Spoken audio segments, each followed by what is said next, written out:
All right. I think we're good. Check, check. Is there audio? Check, 1, 2. Yay! We got it. I didn't forget how to do this. Sorta. I think it's working. Fingers crossed.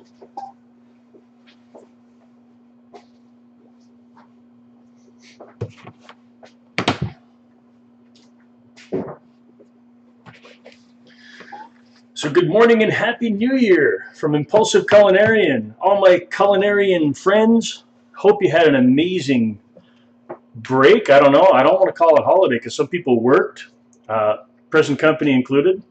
But I managed to get some good relaxing time in there.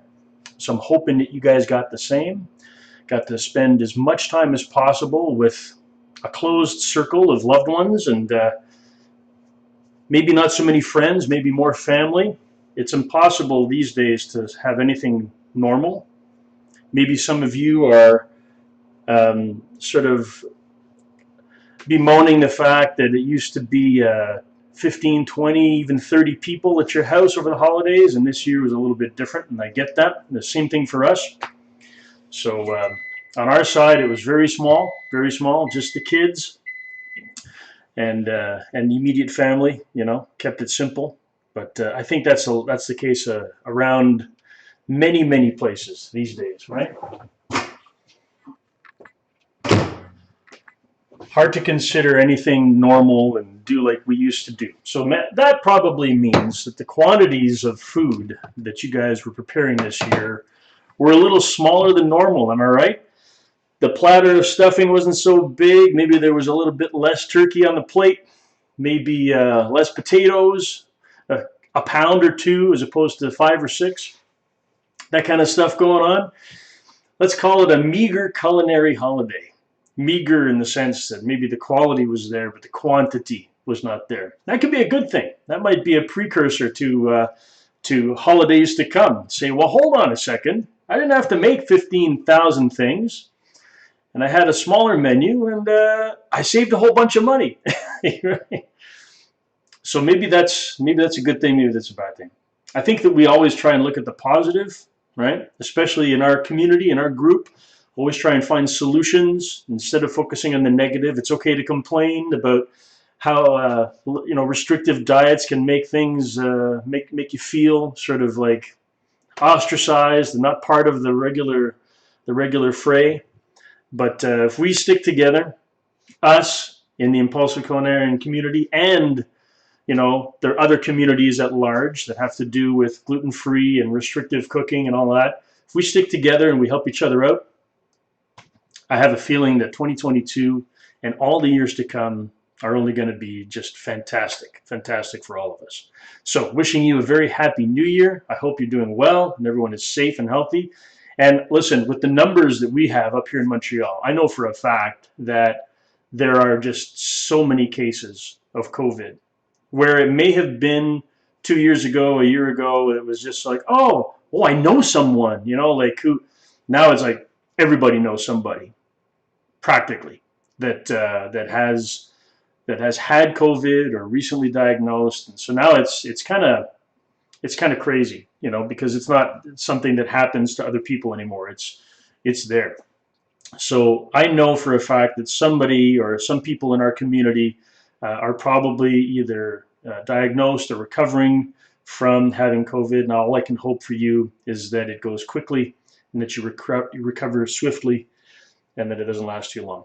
I got a couple of friends that have had the long version, and they're still recovering. They're still going through it. They're double, triple vaxxed, everything, and they got it once, even twice.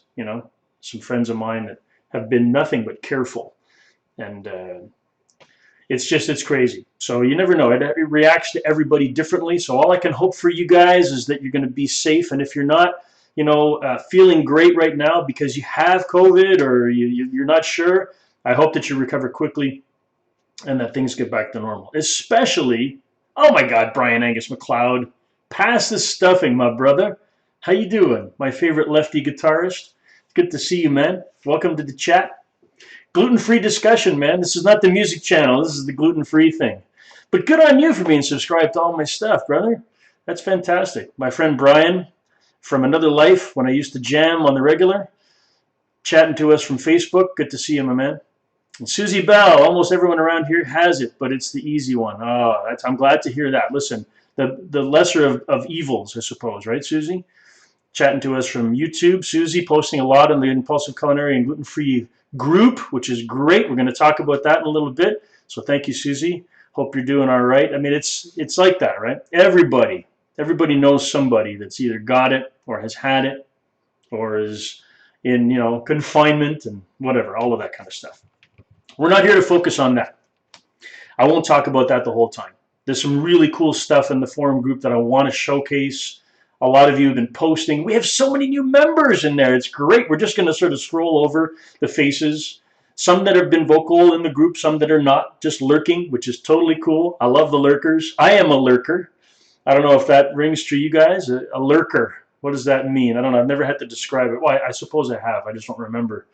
In various social media, especially on Twitch. Twitch is a great live streaming platform that I use very, very much in my other endeavors. And so you've got people that are watching the stream but not participating in the chat. So they're essentially lurking. They're just watching from afar. It's like the neighbor looking through the curtain. So that seems to be what we have. And I would say with conviction that there are probably more lurkers in the social media world than there are active participants. And that's great. If anyone can jump in without having to participate in the conversation but still gain something from us that are being vocal and sharing, especially all the great recipes that you guys are sharing and pictures and stuff. So fucking cool, man. I love it. We're going to check out all of that stuff in just a couple of minutes. So yeah, lurk away. Our lurker friends are part of the group and watching from a distance, and hopefully one day we'll partake, and that's kind of cool. So any fun stories that you guys want to share before we get into the Gluten-Free Forum group on Facebook to have a look at what's been posted over there? I know we took last week off. I posted just a quick thing, last week to say taking the day off, chilling with the kids, and a little holiday break. Not that it's difficult to do this. It's just that I was really not in that mind frame at all, and so I'm sure you guys can appreciate. It's nice to take a break from everything sometimes, right? And just chillax and have some time off, and drink a little extra coffee, right? Until it's wine o'clock. All right. So if there's no crazy stories that are going to be popping up here, let's go have a look. Oh, wait, Susie's got something. I got a bread machine. Really? You made some really smushy bread.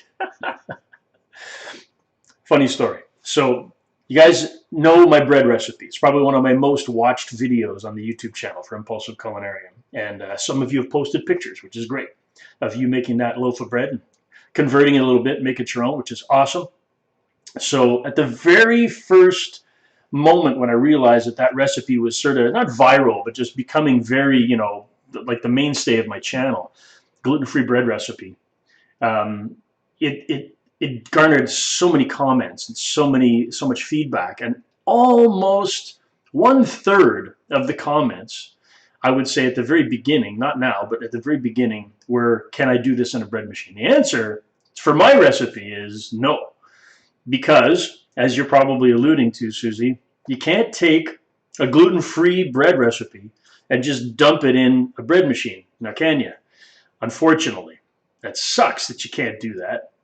Whereas typical gluten bread, regular bread, right? Yeast and flour and all of that, albeit simple chemical reaction, it's kind of like a standard. There's a common denominator across all of those gluten breads. You can just dump it in a bread machine, and yeah, you adjust the temperature. And what do they have settings for? Crisp crust or some nonsense like that. I don't know. I've never owned one, but you can't. It's not 1-to-1, right? In the same way, yeah, it does suck, Susie. Totally, I agree, 100%. Because wouldn't it be great, right? I developed a pizza dough recipe once. It doesn't act like bread. It doesn't look like bread. It comes out nice. It tastes pretty good. You could put toppings on it and call it a pizza, but you can't cook it like a pizza dough. There's no pizza stone and there's no 500-degree heat. it's, pardon the language, it's fucked up. It's a shame. It's a shame. So yeah, I feel you, Susie, 100%. That's why this group exists. This is why this live forum exists. So we can complain about stuff together and say, yes, it sucks. And then on the flip side of that, say, oh, but hold on a second. Have you tried this? I got maybe a solution for your dilemma. And the more we share, the less we're going to have the inability, to enjoy awesome stuff. We all deserve to have culinary happiness, man. We really do. You don't have to eat crap. You don't have to eat stuff that, oh, this is the gluten-free version. I can taste it. My raison d'etre is to say, no way, man. Make it so damn good, nobody knows the freaking difference. And then you're onto something. NTM, how you doing, pal? Good to see you. Happy New Year. Bread machines, some have a gluten-free button. Yes, they're the expensive ones. I've heard of those. I've never owned a bread machine. I've tried one once a long time ago that I had access to, and I tried it and whatever. But this is in the throes of my gluten-free retraining many, many years ago as I was learning to become a gluten-free home chef. And so I agree with you, NTM. There are bread machines that have a gluten-free button. And what does that mean exactly? Well, chances are there is a temperature difference and an adjustment to the timing. That's the only two things that a bread machine can do, really. I mean, there's some of them that have a fermentation period, where things can bubble and together and then it starts cooking after X amount of minutes. If you're not doing a typical loaf of bread, meaning you're not replacing one-to-one with gluten-free flour because you're maybe not using yeast, I don't know. That's the thing, is that they don't always translate. So Susie says, this one has gluten-free setting. Going to try another recipe maybe today. Well, you know what, Susie, if you're up for it, we would love to, and I'm speaking for everybody, so I'll speak for myself. I would love to find out the results of that experiment. I would really, really love to find out the results of that experiment. And I would go so far as to ask if you could share that in the gluten-free forum that we're about to take a look at. Because I think we all need to know, hey, our friend Susie in the community tried this, it worked, or it didn't work. What do we, hold on, you know how it is, right? Shay's going to jump in, NTM's going to jump in, all of our buddies are going to say, all right, I got something for you. Have you tried this? Or maybe suggesting a different product or an ingredient replacement, all that kind of stuff. I appreciate you so much, Susie. I know you will. So that's going to be a lot of fun. I'm looking forward to finding out how that works, because gluten-free version of any recipe, already a little more tedious, a little bit finicky.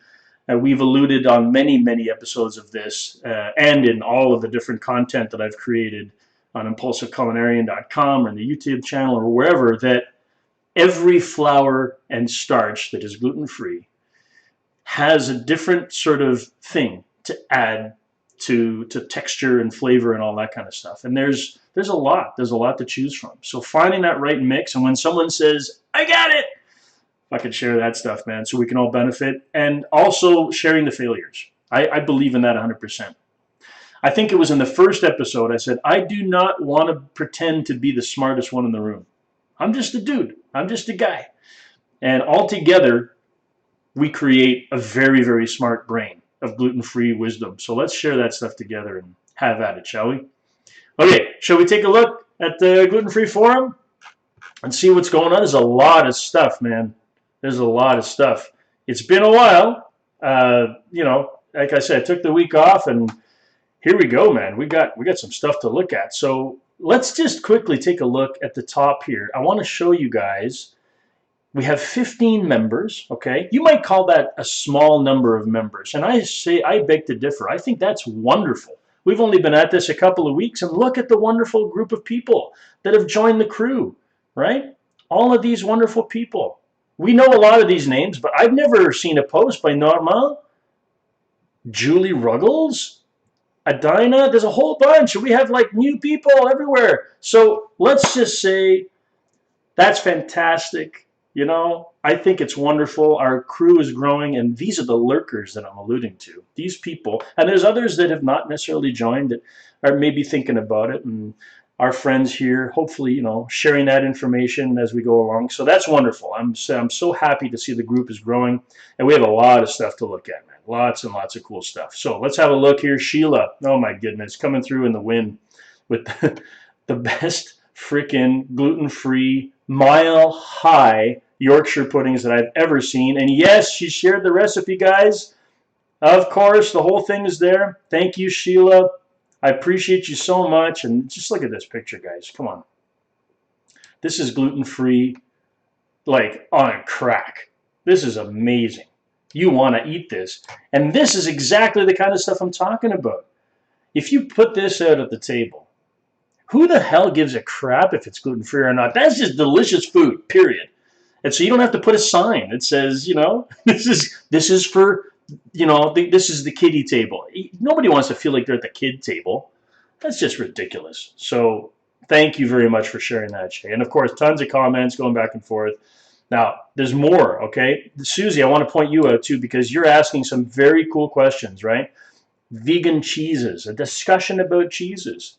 We call this the gluten-free forum, but it doesn't have to remain exclusively gluten-free topic. We have all kinds of, restrictions that we can talk about, no matter where your attention to gluten-free has come from. It could be for completely unrelated reasons to celiac or anything that is the typical reason. And so we invite that kind of questions. And I'm glad you're having this discussion. I'm in here talking about it, saying, you guys are awesome. I've never tried to make vegan cheese because it's true, and I would love to know how it turns out. I don't know. I don't see a recipe in there, but I know that you guys are trying stuff.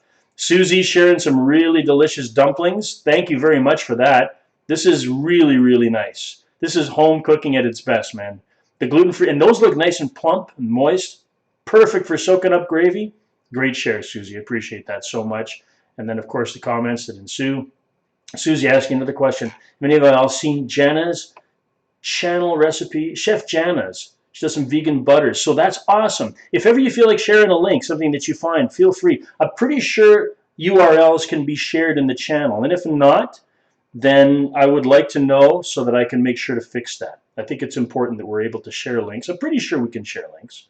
So if that's a problem, somebody let me know, because I'm not always the most technical guy. I know I'm a bit of a geek, but it doesn't always show sometimes, when the mic is not working or whatever. So talking about different flours and starches, having a discussion in here in the forum about the different textures and the tastes, and that can just be an ongoing conversation, right? That kind of stuff is important to discuss. And even if it becomes a repetitive thing where we ask the same question after a few months, there's nothing wrong with that. I'm totally cool with that. And oh my goodness, look at this. Susie sharing her, yeah, right on. There you go, the corn dogs. We have something akin to that. Pogos, is you guys, familiar with that? I always just assumed it was an international brand, but the Pogos, like you get at the, the baseball game or whatever. So yeah, that looks freaking good. Look how golden brown they are. Whoops, sorry, I didn't scroll up enough. Look at that beautiful crust. That's gorgeous. That's exactly the way you want it to be. And look at that. I love this. The cameo of the half-eaten dog. That's delicious. That's some comfort food right there. I know it's not the healthiest thing in the world, but who gives a shit? Let's eat it. It's delicious. That's awesome. Thank you for sharing that, Susie. That's a beautiful share. So many posts. Oh my goodness. The questions just keep on going. Here's Toblerone cheesecake from Shay. Oh my God. We talked about this a couple of weeks ago, saying if you don't share this, we're going to come and find you. And sure enough, there's the whole recipe. Thank you, Sheila. It's all in there. Just wonderful. Just wonderful. Now, she had mentioned, so it uses real cream cheese. So if you have a dairy-free, a version, then we talked a little bit about it in the chat down here. There's a Daya product. Right, Daya makes, that's up here anyhow. I don't know if that's the one that's mostly available wherever you're from. So lots of different options there. Anyway, just a great, Sheila, works like milk and coffee. There we go. It's not a meme. I thought it was a meme. She's actually sharing a brand that you might want to be aware of from Plantex, plantex.ca. You can just see the name there, plantex.ca. So this dairy-free addition for your coffee in the morning. That's good to have. Awesome. Oh, yeah. I had to show this again. I don't think we showed it because that was the week off. So this is a very familiar picture for me because I used to make this every week. So if I'm not mistaken, This is my gluten-free bread recipe from impulsiveculinarian.com, posted by Susie. It looked like it came out pretty damn good. I know this look because I always used to tap the middle, right? To hear that hollow sound in the middle. It's just cooked through and still moist. And that first slice, you're like, there we go. You see the little bubbles, you know, the nice fluffy white bread in the middle, spongy. Awesome. Good job. Thank you for posting that. I appreciate it. Oh, and here we go. Sheila saying, I did a thing, wanting an artisan-style loaf of bread. Ooh, I didn't see this. The end result was beyond what I expected, a light and fluffy loaf of multi-grain gluten-free bread, baked in a Dutch oven. That's dope. I love it. Oh, and there's 8 replies. How did I not see this? I'm going to have to go check this out afterwards. What? That's fantastic. Whoa, look at that. That's amazing. Artisan-style bread, courtesy of Shay. Oh, bonus. And yeah, it just goes on and on. Look at this beautiful community spirit, guys. I'm so happy about this forum. It's wonderful. If you're not already aware, I would invite you to go and check out. Okay, let me get back to the chat here. How do I get back to the chat? So here's where you want to go. This is where you want to be. The gluten-free Facebook group, the gluten-free community forum on Facebook, right? So Susie's saying, I made your chocolate chip cookies yesterday. Dumb move, but melted the butter and did not chill the dough. Chocolate chip crackers. I'm only laughing because it's happened to me, Susie. I don't mean any disrespect. Holy crumbs. Man, I know that feeling, 100%. I totally get you, pal. I totally get you. That is not fun. Live and learn. You only make that mistake once, all right? It only happens once. So yes, Susie, I'm glad that you took that recipe as a foundation, and I know that you'll continue to make it your own and tweak things and change things. I've done a version of it, sort of like a jalapeno cheese bread, you know. I've put in flaxseed, sort of like, you know, little grains of stuff or herbs or whatever to make it sort of like an Italian herbed bread. And then you can change up some of the flours when you're starting to feel brave, and you go for some of the more savory flours, right? So like buckwheat. I know there's millet in there already, but there's another one. I can't remember the name. I use it to make Ethiopian flatbread. Injera is the name of the bread. Anyhow, there's a couple of different flours you can start to replace, and sort of you can go for more of a, you know, like a French crusty loaf. I don't have it handy, but I know it's somewhere in my storage. I actually purchased, and I'm sorry if I'm repeating myself, I think I may have told this story, but I got, it's sort of like a long sort of half tube. It's like you took a pipe and you cut it in half, and it's made out of, you know, culinary safe aluminum, coated or whatever, and it's essentially just a boat to hold whatever dough you put in, and I bought it so that I could take my bread recipe and make French crusty bread out of it, you know, like a long French loaf, a baguette. And I never used it. And I always thought, damn it, I wanted to try it. See, because, you know, the cooking time would be a little bit less because it's a thinner amount. It's not trying to get cooked all the way through a large loaf. It's just like a smaller, you know, circumference of dough to get through. But I never tried it. But that kind of stuff is what I hope to see more of, where you're all taking your own sort of version of whatever recipe, whether it comes from impulsiveculinarian.com or somewhere else. It doesn't matter. It's just as long as it tastes good. You know, as long as you love it and it doesn't make you feel crappy, it doesn't make you sick, it doesn't make you feel like you never want to eat that again, you know. So many different options, so many different options. Susie says, I had to swap flours on the first attempt. Yeah, it was mushy. This is like a college course. Well put, well put. Yeah, home economics, right? Isn't that what they used to call it? Am I aging myself? Home ec. You know, you had a class where you could learn to cook, and learn, I don't know, to do laundry. I don't know. I mean, I never really remembered much of that from high school. But yeah, home economics. I don't know. I'm probably bastardizing it, and it's probably different depending if you're from the States or from UK or whatever. But yeah, 101. Yeah, that's it. Okay, so I'm not talking Turkish here. That makes sense. Well, swapping the flours and making any recipe your own and then sharing it, you know, it's not to say that here's the new way to do it. It's to say here's an alternate version. I feel like the bread recipe that I made, I felt like I had to make it. I felt it was essential because the recipe that I wanted didn't exist. I found my very first gluten-free bread recipe that I made that wasn't too bad. It was the Gluten-Free Goddess. I remember finding her site very early on in my foray into my college retraining of cooking. I know exactly what you mean by that. And when I found that recipe, I'm like, oh, hey, here's someone who's doing it right. You know, to me at the time, Gluten-Free Goddess was like akin to me anyway, to like a Martha Stewart, who doesn't do anything unless it's fucking perfect. It has to be absolutely perfect. You don't cut it this way, you cut it this way. Okay. So she's a little bit of a control freak, and I like that in a culinary sense, especially when it comes to anything you're dealing with, allergens and proteins that you just cannot have in your food. Instead of put some flour. No, put exactly the amount of this. And that's what I was looking for. And Gluten-Free Goddess seemed to have that sort of OCD control freak kind of that appeals to me.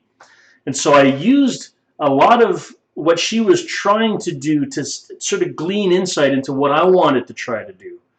And I realized that what she was doing, it was close, but it wasn't, I needed to be different somehow. I wanted it to be in a little, I don't know, I was looking for a different flavor of some sort. I wanted it more like natural. I didn't want it to feel like a tiny little gluten-free loaf. And that's where that recipe came from. But it can go in so many different directions. Like I could have 5 different gluten-free bread recipes that all come out amazing, but they have very different approaches. Isn't that fucking frustrating, right? It's so frustrating. It's really frustrating. But that's why we have this group and this forum, so we can share with one another, have coffee, bitch and complain all we want, and just, hopefully get to the end result where we eat really tasty food together. That's all that matters. That's all that matters. Auntie M says, I used to buy freshly ground wheat and baked bread. Wow. Rolls, cookies, love to bake. Not now. I can't seem to transition. She was my first cook. Okay, that's cool. Yeah, you know what? I remember, you're talking about Gluten-Free Goddess, right? Because I discovered her just as she was finally succumbing to all of the comments on her blog, her WordPress blog. I don't know, she must have a completely different site now. And she was like, guys, stop. I'm going to do a freaking cookbook finally. Like she hadn't released it yet, She was at that page where she was just a very popular but super cash blogger. That's all she wanted to do. She didn't want to have anything to do with this fucking, I'm not going to merchandise and make, t-shirts and cookbooks and shit. Forget it. I'm not interested. Deal with what you got on the website, and that's it. And somebody, just kept on pounding her on the head, like, no, make a fucking cookbook. She's like, okay, fine, I'll make a cookbook. So if you're saying that was the first cookbook, that's hilarious. I remember, this is the, back in the day, I'm totally aging myself, but I'm like, yeah, I remember before she had her first cookbook, and she was talking about it, like, maybe I should do a cookbook. It would probably help a lot of people. So that's so fun. And I get what you're saying, Auntie M. Let's talk about this for a second. What you're talking about is an emotional response to having to transition. And when you start to think that, all right, I love busting out the pots and the pans and the ingredients and the measuring cups and that feeling of, having fun in the kitchen. Even more so why we need to talk about this. You're 17 years into this and feeling as though it's still like, meh. B.B. King said it right. The thrill is gone. Eh? And that's a hard thing. That's a hard thing. So why do I want to talk about this? Because I want to say that I felt the exact same way. I didn't maybe spend 17 years in the transition. But I will say, I don't know, I'm going to say 5, at least 5 years where I thought, holy crap, gluten-free cooking sucks. Every day. Gluten-free cooking sucks. That's what I was talking all the time to my family, to anyone around me, because that was the popular opinion, the popular point of view. Yeah, gluten-free cooking sucks. Sucks that you have to do that. And I'm like, yeah, it sucks that I have to do. No, it doesn't suck that I have to do that. And changing that was one of the hardest things I had to do. And I think maybe my young kids really helped me, I guess, transition, because it was for them that I decided that I was going to make it fun, and I wouldn't do it for for the original reasons of just cooking for someone in your entourage who has celiac disease. I wouldn't make it fun for that, but I was willing to make it fun for the whole group. And then when we all started to eat together and that satisfaction, like, oh yeah, there's something clicked in my head. And I'm like, that's when this website started. That's when all of it began. That's when it really started for me. And I'm not trying to say that here's the recipe on how to transition. I won't pretend to be that guy. I don't know what the answer is. It's different for everybody. But there was something that clicked, I remember, in my head. I'm like, I felt as though I was going to take on the responsibility. And I'm not that guy. I don't like taking on responsibility. I don't seek that out. You know what I mean? I'm very much a let's just float by as much as possible. Do little as possible and have fun in the process, you know? And put the effort where it's really needed on the emergency stuff. I wasn't willing to take responsibility of the fun and the passion of gluten-free cooking. I just wanted to get by. I wanted to get it over with. And when I switched, I don't know. And I don't know what it is. The motivation is different for everybody. You know, if you want to quit smoking or if you want to exercise or, you know, all of these hard things, that shit's fucking hard, man. And how can you tell someone? You can't just say, you should do this. As soon as you say that, some people react the opposite. No, I don't want to do that. That's me. That's my reaction to anyone trying to tell me what to do. Okay, well, maybe I'm probably not going to do that. But I'll answer, oh, thank you very much, and then walk away and not do it. So, yeah, I suppose that whether it's UNTM or anyone else watching this that is sort of having a hard time making that leap into how does this crappy responsibility that we've undertaken of gluten-free cooking or dairy-free cooking or soy-free cooking or whatever the fuck it is, how do we turn that into this is going to be dope, this is going to be amazing? There's no answer to that. But the more we talk about it together, the more we hang out, maybe there's a better chance of that click happening. And so I wish that for you and everyone that watches this. Any day could be the day, right? Especially if you keep on posting freaking amazing recipes like those Yorkshire puddings and this amazing freaking cheesecake. Holy crap. And then this whole idea of taking a recipe that, I don't know where it came from, whatever part of my brain, making a multi-grain sort of like deluxe version of that. What? That's ridiculously cool. Ridiculously cool. Yeah, that does a lot for me. Susie says, I have friends that peek in the door now before coming in case I need to. That's the best. Isn't that the best? Are you making something, Susie? You want me to just try? How freaking amazing is that? You know? That's the best. That's the best. That says that you're onto something. That says that you're onto something. I'm a musician, so I like to dabble in, I'm a multi-instrumentalist, so I play a lot of different instruments. I played a little bit of drums, a little bit of keyboards, a little bit of bass, a little bit of guitar. And I'm not expert at any of them, but I can tell you one thing. When I've gotten it to a point where I can, let's say, play piano just well enough in a song to make it sound like whoever's listening to it doesn't know that I'm really not a great piano player, mission accomplished. I don't have to be the best soloist. I don't have to frickin' play circles around the best players. I just have to get by to be able to make it sound like, you know what, that's pretty good. And when we get there with gluten-free cooking, it's a great achievement. It's a great achievement, especially the kind of stuff that's starting to creep into our gluten-free gluten-free forum here on Facebook. That's cool because those pictures are pretty freaking amazing. And we get to share our stories, whether they're good or bad. So we could say, yeah, it wasn't always this perfect. Look at this massive fuck up that I did. And so someone else go, oh, crap, I'm not the only one. Wow, you had a bad day too? Thank you for letting me know about that. This is amazing. This is such a wonderful community, guys. I can't tell you how much I appreciate you all.